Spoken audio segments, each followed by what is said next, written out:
Hi, and welcome to this three-part series. We will begin this first video by talking about the heart and cardiovascular fitness. So if we were all together as a class, I would ask you to talk with your neighbor and try to describe some characteristics of a healthy heart. I will do that though, since we are not all together. So a healthy heart rate is somewhere, a healthy resting heart rate, is somewhere between 60 and 80 beats per minute. Some say closer to 100, but most research that I have found says between 60 and 80 beats per minute is kind of the average healthy resting heart rate. If you're closer to the upper range, it's possible that you are going to be at risk for some serious health problems, such as heart disease or a stroke. There was a Norwegian study that I read that showed that for every 10 beats rising in resting heart rate, your chances of dying from a heart attack rose for women 18%, for men 10%. There was a Japanese study that I read showing that a resting heart rate above 80 beats per minute was associated with developing heart disease later in life. So I think it's important to know what your resting heart rate is, which we will cover on the next slide. Another question, does a high heart rate mean that you are stressed?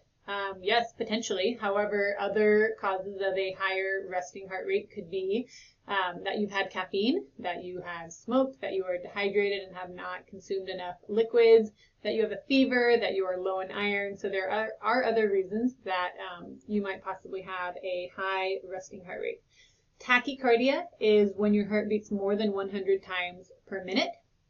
If you have noticed that you have a higher than normal resting heart rate, I would suggest first take it 3 days in a row, 3 mornings in a row, and then kind of see what your average is.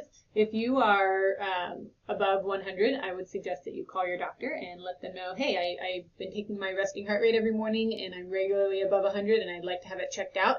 If you're above 85 though, I think it wouldn't hurt to also call your doctor and just kind of let them know, hey, I've been noticing this and I just wanted to let you know. Another question, a slow heart means a weak heart. Is that true? No. So a stronger heart is going to be able to pump larger amounts of blood with each beat, and so it doesn't have to beat as often. So cardiac output is stroke volume, how much blood is going to be pumping out at a time. And if you're pumping out a ton of blood, of this oxygen-rich blood, your heart rate is going to be able to be lower, beating less, because you're pumping more per volume per each of the beats. So your heart is a muscle. It's growing stronger with exercise. The stronger that it is, the more efficient it is, taking fewer beats to pump blood throughout the body. A highly conditioned athlete often has a resting heart rate of anywhere between 40 to 60 beats per minute. It is considered bradycardia when you have an extremely low heart rate. If you remember Lance Armstrong, the now infamous cyclist, he was regularly known for having a resting heart rate of around 30 beats per minute. So bradycardia could be a serious problem if your heart's not pumping enough of the oxygen-rich blood to your body because you're not pumping as often. Another question, does having a low resting heart rate mean that you are more fit than somebody who has a higher resting heart rate? Not necessarily. So then what would be the best measurement of fitness? The best measurement of fitness would be how quickly your heart rate can decrease after exercise. So let's go over a few terms. So resting heart rate. This would be your heart rate when you're completely at rest. So when you wake up in the morning in a calm manner, before you've gotten up, before you've had your coffee, and the average of 3 mornings should be used. So you can take your pulse for 30 seconds and multiply it by 2, or maybe you wear a gadget of some sort that tells you what your heart rate is. I think it's fantastic to know what your resting heart rate is. So then the next one, maximum heart rate. This would be it's an estimated number because it's not recommended that we achieve our actual maximum heart rate. And so usually the equation that is used is 220 and then subtract your age. So if you are 20 years old, then your general maximum heart rate would be 200. And so as you get older, your maximum heart rate decreases. Now obviously somebody who is older but still very active is going to have a higher maximum heart rate than somebody who is older and they are inactive. And they have an older body because of their inability to be inactive or because they have chosen not to be active. And then next, cardiovascular training zone. So if we have done the Carbonin formula by the time you've done this, something that we do in some of our classes, we're finding your target heart rate training zone, which is your 60 to 80% of your heart rate max.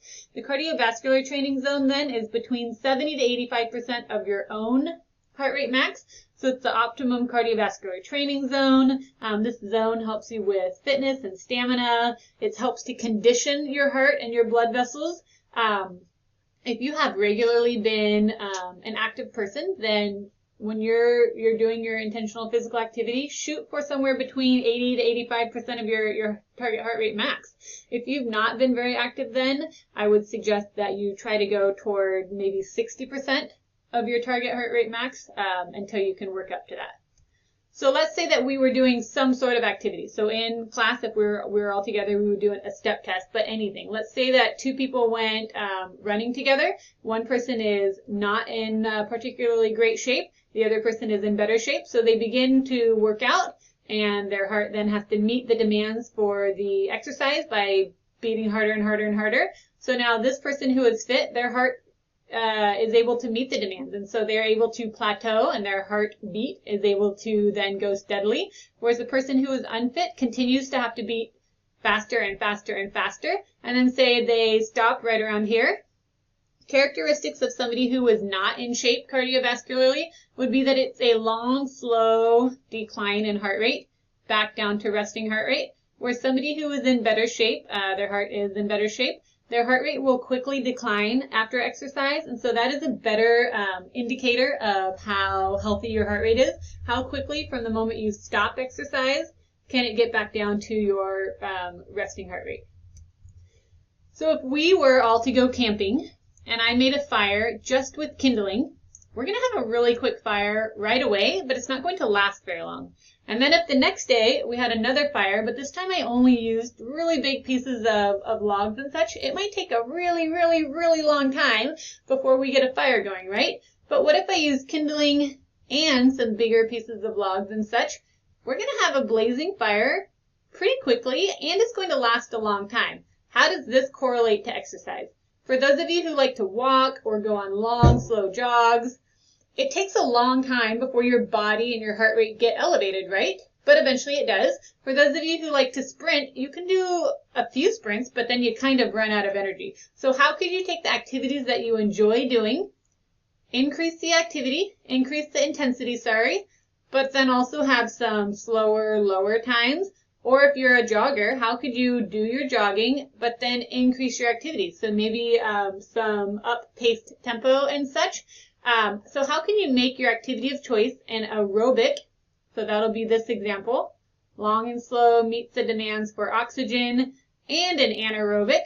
So a quick-paced activity so that essentially your fire, your metabolism, can be burning for longer.